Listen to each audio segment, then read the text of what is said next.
Hello students, Mannu Bhandari जी की लिखी कहानी मजबूरी पाठ पढ़ाया जा रहा है।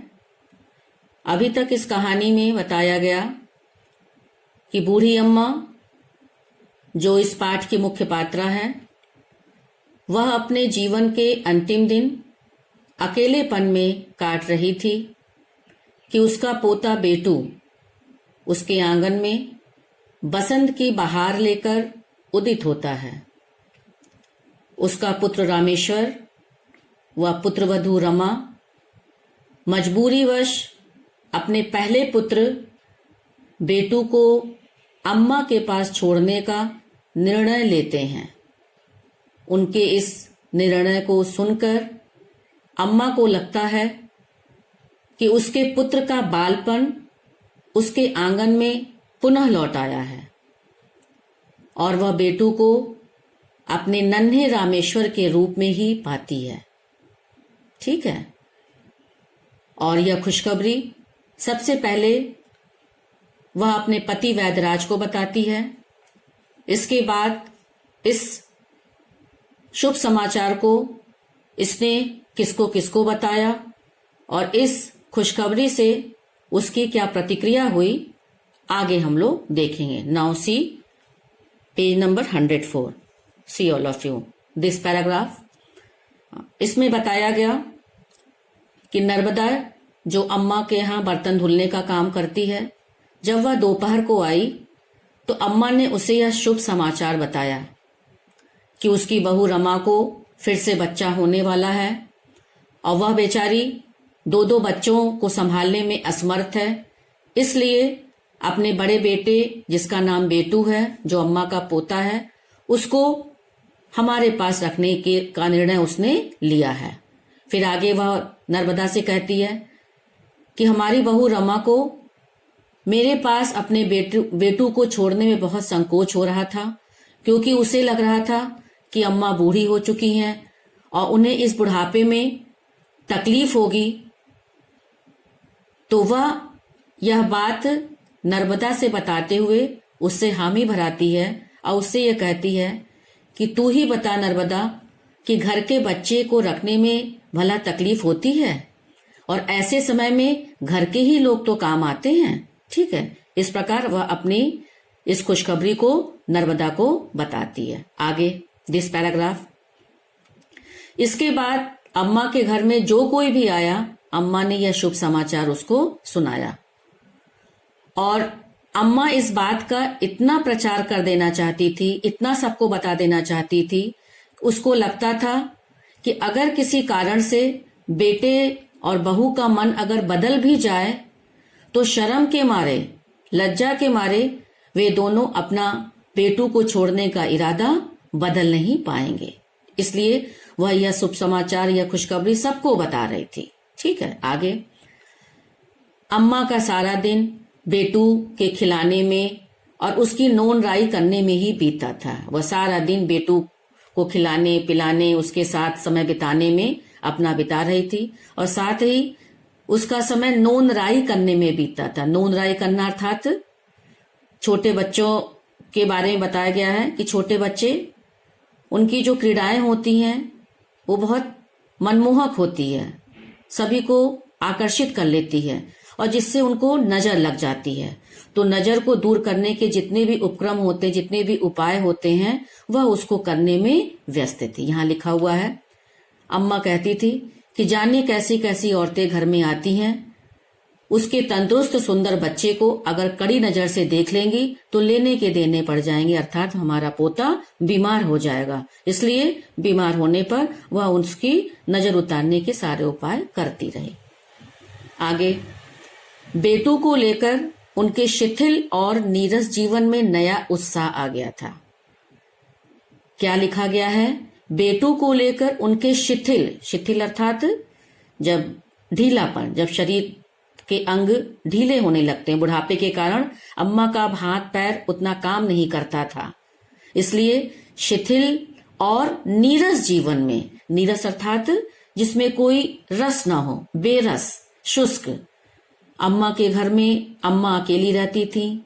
उसके पति सुबह उठते ही औषधालय चले जाते थे और उसका एक ही बेटा था, वह अपने परिवार को लेकर के बंबई रहता था।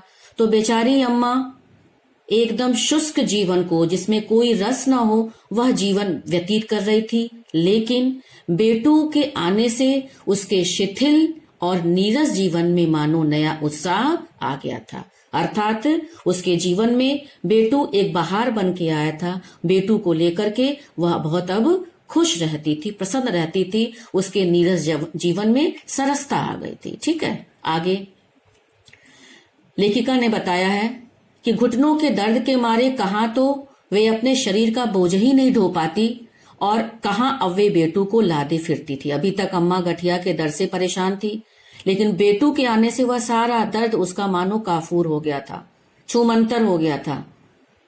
और घुटनों के दर्द के गायब होने की वजह से उसको पता ही नहीं चलता था और दिन भर अपने पोते को वह अपनी गोदी में लादे लादे घूमती रहती थी। उसके साथ जो बच्चों के खेल होते हैं वह उसको करती थी।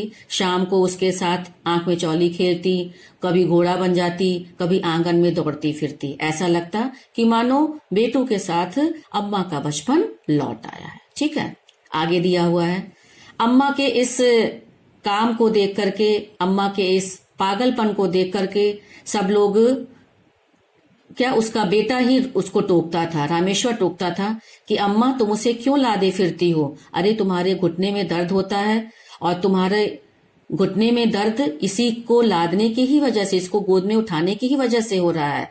तो उसके अपने बेटे की बात सुनकर अम्मा उसको झिड़कती है। क्या कहती है कि अरे हमारा पोता तो एकदम फूल जैसा हल्का है, तुम लोग उसे क्यों कहते हो कि वह भारी है? और तुम लोगों के इस कथन की वजह से ही हमारे पोते को नजर लग जाती है। इसी वजह से देखो हमारा बेटू एक दिन भी ठीक नहीं रहता। या अम्मा का प्रेम बोल रहा था, अम्मा को अपने पोते से बहुत स्नेह था। ठीक है, आगे निश्चित समय पर दूध पिलाना, शीशी में दूध भरना, बाद में उसकी सफाई करना आदि सब काम अम्मा के लिए बिल्कुल नए थे। अब बेटे की सारे काम की जिम्मेदारी अम्मा ने ले ली थी। उसकी दिनचर्या में दिन भर वह व्यस्त रहती थी। निश्चित समय पे उसको दूध पिलाती थी, शीशी में दूध भरती थी, बाद में उसकी सफाई करना, ये सारी चीजें अम्मा करती थी। और ये सारी चीजें अम्मा के लिए एकदम नई भी थी। क्यों? आगे लिखा हुआ है, क्योंकि अम्मा ने रामेश्वर जो उनका पुत्र है उसको अपने ढंग से पाला था, क्योंकि वह पुराने हिसाब किताब थी। जब उनका बच्चा बेटा रामेश्वर जब रोता था तो झट से दूध पिला देती थी, लेकिन अब वह रमा का पुत्र है और जिस प्रकार से रमा अपने बेटे की देखभाल करती थी, जिस प्रकार रमा अपने बेटे की परवरिश करती है, वह भी चाहती है कि अपने पोते की परवरिश, अपने बेटे की देखभाल अपनी बहू की तरह करे। और उसको दूध पिलाने के लिए भी समय की आवश्यकता थी, क्योंकि उसकी बहू समय समय से अपने बेटे को दूध पिलाती थी। तो अम्मा को भी अब यह सब करना पड़ रहा था। ठीक है, और ये सारी चीजें अम्मा को अब एकदम नई थी, लेकिन वह बड़ी खुशी खुशी यह सारे काम, अपने पोते का सारा काम करने लगी। ठीक है, नाउ पेज नंबर 105, इसमें बताया गया कि अभी तक तुमने पढ़ा कि बेटू के आने से अम्मा के शुष्क जीवन में मानो बहार आ गई थी। वह अपने बेटू का काम बड़े चाव से करती थी, बड़ी सतर्कता से करती थी। साथ ही वह समय की भी पाबंद हो गई थी, क्योंकि उसकी बहू रमा अपने बेटे की परवरिश बहुत अच्छे ढंग से करती थी। वह भी चाहती थी कि वह भी अपने पोते की परवरिश, उसकी देखभाल जिस प्रकार रमा करती है उसी प्रकार वह भी करे। जो अम्मा समय को कोई महत्व नहीं देती थी, और आज वही अम्मा, आगे लिखा हुआ है इसमें कि औषधालय की जो दीवार खड़ी थी, जो पिछले 20 साल से वही लगी हुई थी, उसको उतरवाकर घर में लगवाई और घड़ी देखना सीखा, क्योंकि उसको अपने पोते को समय समय से टाइमली दूध पिलाना था। ठीक है, आगे बताया लेखिका ने कि भले ही अम्मा सारी चीजें भूल जाती थी, उसकी याददाश्त बड़ी कमजोर थी, लेकिन दूध के समय को उसने जो याद किया वह कभी भी नहीं भूली। ये सारी चीजों को करने में क्योंकि उसके अपने बेटे के को पालने का ढंग वैसा नहीं था जैसा इस समय उसकी बहू करती थी। तो शुरू में तो उसे थोड़ी सी दिक्कत हुई, लेकिन धीरे धीरे वह सब सीखने का प्रयास करने लगी और बड़ी सतर्कता से, बड़ी सजगता से वह करती थी। और अगर शीशी में दूध भरती तो उसके बूढ़े हाथों में अगर कंपन होते तो वह सफाई देते हुए कहती कि वह जल्दी ही सीख लेगी। और वह इसलिए ऐसा कहती थी कि उसे लगता था कि कहीं उस छोटी सी गलती के कारण उसकी बहू उसके पोते को वापस ले ना जाए। ठीक है।